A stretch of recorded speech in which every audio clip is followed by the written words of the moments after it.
ஓம் நமச்சிவாயே. இப்போ இது வரைக்கும் நாம் 20 இடங்களில் திருநீரை வைப்பது எப்படி, பூசுவது எப்படி என்பதை பற்றி தெரிந்து கொண்டோம். இந்த ஆன்மீகத்திலேயே மிகச்சிறப்பான ஒரு விஷயம் என்னவென்றால் நெற்றியில் திலகமிடுதல். கட்டாயம் பெண்கள் எல்லாருமே நெற்றியில் குங்குமம் வைக்காமல் வெளியவே செல்ல மாட்டாங்கள். அதாவது குளித்தாலும் சரி, குளிக்காவிட்டாலும் சரி, அதுவெல்லாம் இரண்டாம் கட்டம்.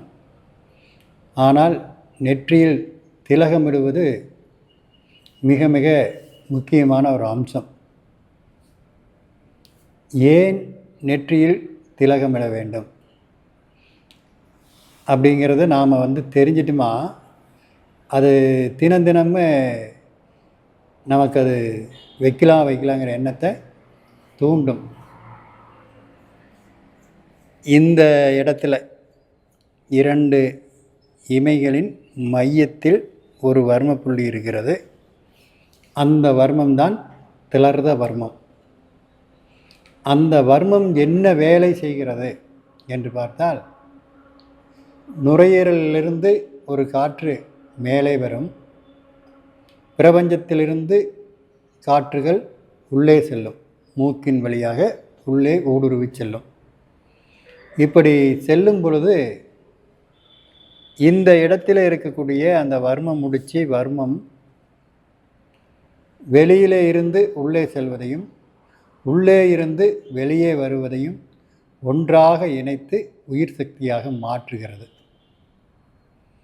இந்த வர்ம முடிச்சு எப்பொழுதெல்லாம் பாதிப்புக்கு ஆளாகிறதோ அப்பொழுதுதான் நமக்கு நீர் ஒழுக்கு ஏற்படுவது, மூக்கடைப்பு ஏற்படுவது, மூக்கில் இரத்தம் வடிவது, மூக்கு வறண்டு போவது, மூச்சு காற்றை உள்ளே இழுக்க முடியாமல் சிரமத்தை ஏற்படுத்துவது, இது போன்ற பல வியாதிகளை உருவாக்கும்.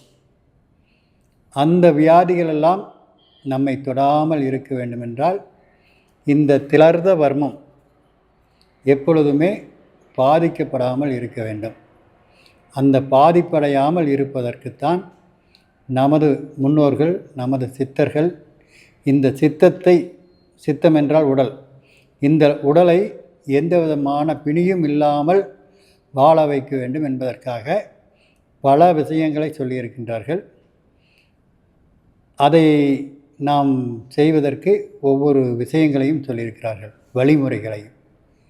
இப்போ நாம் திருநீர் எடுத்து, இப்போ பார்த்திங்கன்னா பெண்கள்னால் பட்டை போட மாட்டாங்க அதிகமாக, அது பக்திமான்கள் சிவபக்தர்கள் போடுவாங்க. எல்லாத்துக்குமே இப்படி திருநீர் இங்கே வைப்பாங்க. இப்படி வச்சுட்டு இதுதான் மோதிர விரல், சந்தன விரல். இந்த விரலில் சந்தனத்தை எடுத்து அந்த திருநீர் மேலே வைப்பாங்க. அந்த திருநீர் மேலே சந்தனத்தை வச்சு அதற்கு அடுத்தது குங்குமத்தை வைப்பார்கள். அதன் பிறகு இங்கு தொண்டைக்குழியில் ஏற்கனவே திருநீர் வச்சுருப்போம். திருநீர் வச்சு அது மேலே சந்தனம் வச்சு அதற்கு மேலே இந்த குங்குமத்தை வைப்போம். இப்படி வைக்கும் பொழுது என்ன நிகழ்வு ஏற்படுகிறது என்று பார்த்தால், திருநீர் என்பது நம் உடலில் பட்டவுடன் நீராக மாறிவிடுகிறது.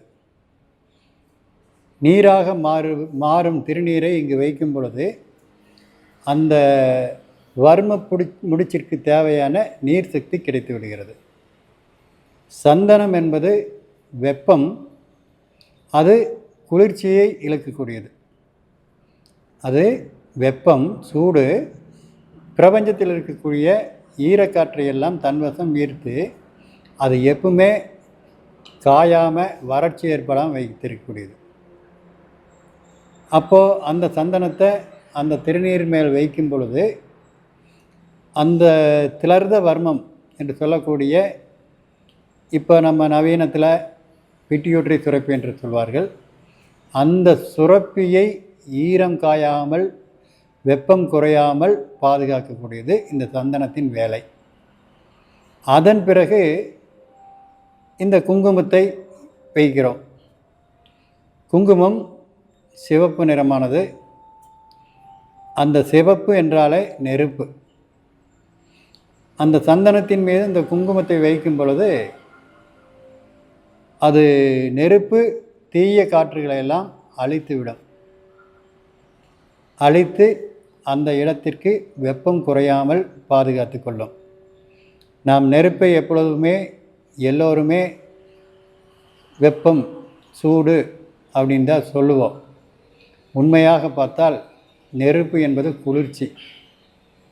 அந்த நெருப்பு எரியும் பொழுது பிரபஞ்சத்திலிருந்து வெப்பத்தை தன்வசம் ஈர்க்கிறது.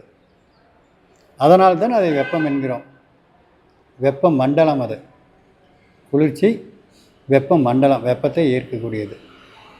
இத்தனை அறிவியலை ஒன்றாக இணைத்து இந்த திலர்த வர்மத்தின் மீது திலகமிடுவதில் மறைத்து வைத்திருக்கின்றார்கள். அதை தெரிந்து கொண்டு நம் உடலில் இருக்கக்கூடிய ஒவ்வொரு வர்ம புள்ளிகளுக்கும் உயிர் கொடுக்கும் வகையில் இந்த ஆன்மீகம் அமைந்திருக்கிறது என்பதை நாம் புரிந்து கொண்டு செயல்பட்டால், ஏன்னா எதை பற்றியும் தெரியாமல் செய்யக்கூடிய காரியத்தால் நாம் மற்றவர்களிடம் பெருமை அடைய முடியாது. இது எதுக்காக வைக்கிறேன்னா, ஒவ்வொரு பக்திமான்களுக்கும் ஒவ்வொரு சிவ பக்தர்களுக்கும் தெரிய வேண்டும், இதற்காகத்தான் இதை செய்கிறேன் என்று அடித்து சொல்லக்கூடிய வல்லமை வேண்டும். அந்த வல்லமையை ஒவ்வொரு தனி மனிதனிடம் உருவாக்கிவிட்டால் இந்த ஆன்மீகத்தில் இருக்கக்கூடிய உயர்வை இந்த உலகமே அறியும். இந்த திலகத்தில் இத்தனை விஷயம் இருக்கிறது என்பதை இன்றிலிருந்து இந்த உலகம் அறியட்டும். நல்லதே நடக்கட்டும். ஓம் நம சிவாய.